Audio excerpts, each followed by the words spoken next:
नमस्कार दोस्तों, कैसे हो आप सब? उम्मीद है आप सब बहुत अच्छे होंगे। आज हम आपको बॉयल के बारे में बताने वाले हैं, यानी कि फोड़े के बारे में बताने वाले हैं। फोड़ा किस बैक्टीरिया का कारण होता है और फोड़े के कौन कौन से सिम्टम हैं, और अगर फोड़ा हो गया है तो उसको हम किस प्रकार से ठीक करेंगे। तो ये तीन जो मेन चीज़ें होती हैं फोड़े के संबंध में, इसके बारे में ही आज हम बात करेंगे। तो सबसे पहले हम बात करते हैं कि फोड़ा का काजेस क्या है, किस कारण फोड़ा होता है। तो फोड़ा का जो सबसे मेन कारण है वो है स्टेफाइलोकोकस ऑरियस बैक्टीरिया। ये ग्राम पॉजिटिव बैक्टीरिया होता है जो हमारे स्किन पे रहता है। स्किन के ऊपर से ये अगर कहीं पे स्किन डैमेज हो जाए तो ये बाल के थ्रू हेयर फॉलिकल्स में पहुंच जाता है और वहाँ पे इन्फेक्शन काज करता है और फोड़े का रूप लेता है। तो फोड़ा जनरली 2 से 3 सेंटीमीटर का हो सकता है या इससे छोटा भी हो सकता है। वो डिपेंड करता है किस एरिया में है। फोड़े का जो लोकेशन साइट है, जहाँ पे फोड़ा सबसे ज़्यादा होता है, तो वो होता है गर्दन का एरिया, जांग का एरिया और फेस। ये तीन ऐसी जगह हैं जहाँ पे फोड़ा होने का खतरा सबसे ज़्यादा रहता है। अब अगर फोड़ा हो गया है तो उसके क्या क्या लक्षण होंगे। तो फोड़े के अगर लक्षण की बात की जाए तो जो सबसे कॉमन सिम्टम्स है वो है पेन। जहाँ पे फोड़ा होगा वहाँ पे बहुत भयंकर दर्द होता है। उस जगह पर सूजन होती है। सूजन के साथ में उस जगह पर लालिमा होती है, यानी कि रेडनेस होती है। और वो पर्टिकुलर एरिया नॉर्मल एरिया की अपेक्षा ज़्यादा हीट होगा। तो ये कॉमन सिम्टम होते हैं फोड़े के। अब अगर फोड़ा किसी को हो गया है तो उसको हम किस प्रकार से ठीक कर सकते हैं।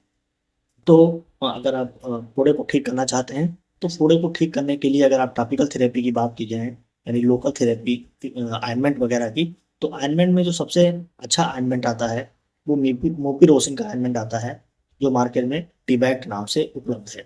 इसको आप सुबह शाम अप्लाई करेंगे तो फोड़े में काफ़ी हद तक राहत मिल जाती है। इसके अतिरिक्त नियोमाइसिन का ऑइंटमेंट लगाया जा सकता है और नियोमाइसिन का पाउडर इस्तेमाल किया जा सकता है लोकली। अगर टॉपिकल थेरेपी से पेशेंट को आराम नहीं मिल रहा होता है तो उस केस में हम पेशेंट को ओरल एंटीबायोटिक देते हैं खाने के लिए, या फिर इंजेक्टेबल एंटीबायोटिक का इस्तेमाल करते हैं। अगर ओरल एंटीबायोटिक की बात की जाए तो ओरल एंटीबायोटिक में जो सबसे कॉमन एंटीबायोटिक होती है वो आपका आगुमेंटिन होती है।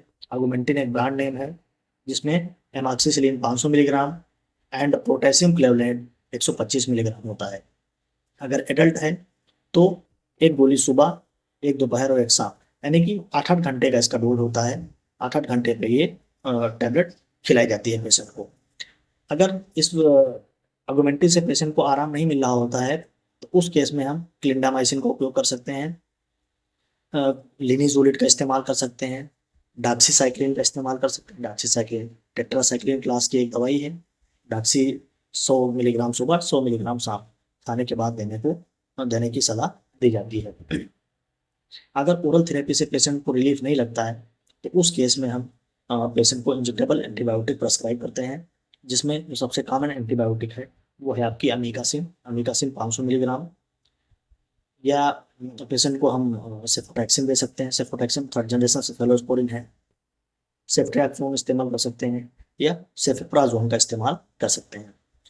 जो फोड़ा होता है यूजुअली 2 सप्ताह में ठीक हो जाता है। लोकल ये तो हो गया आपका एंटीबायोटिक थेरेपी की बात, यानी कि इससे हम स्टेफाइलोकोकस ऑरियस जो कि ग्राम पॉजिटिव बैक्टीरिया है उसको नष्ट करेंगे। अब सिम्टोमेटिक ट्रीटमेंट भी आपको देना है।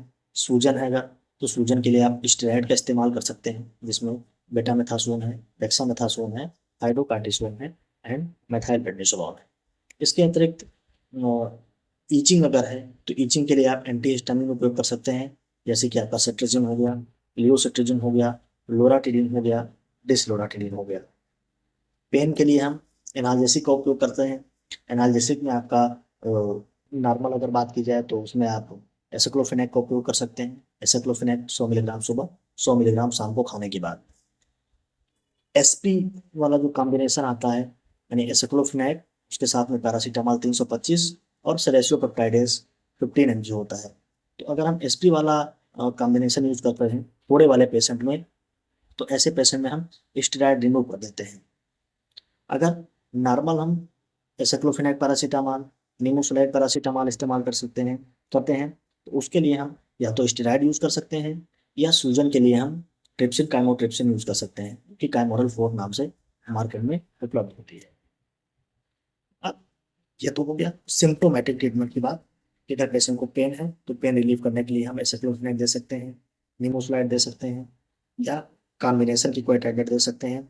अगर इससे पेशेंट का पेन कंट्रोल नहीं होता है तो फिर आप ऑपियोइड एनाल्जेसिक सेलेक्ट कर सकते हैं, जिसमें ट्रामाडोल आपकी सबसे कॉमन दर्द निवारक टैबलेट मानी गई है। ट्रामाडोल का इंजेक्शन भी पेशेंट को दिया जा सकता है। और पेशेंट को पूरी तरह से हम आराम करने के लिए बोलेंगे, कि पेशेंट पूरी तरह से आराम करना है कम से कम 2 सप्ताह तक, और उसको हाइड्रेशन मेंटेन करके रखना है। यानी कि पेशेंट को जूस वगैरह पिलाए जा सकते हैं, जैसे आपका संतरे का जूस हो गया, नींबू का जूस हो गया, या फिर पेशेंट को अनार का जूस पिलाया जा सकता है, जिससे थोड़ा बहुत तेजी के साथ हील होता है और पेशेंट को बहुत जल्दी राहत मिल जाती है।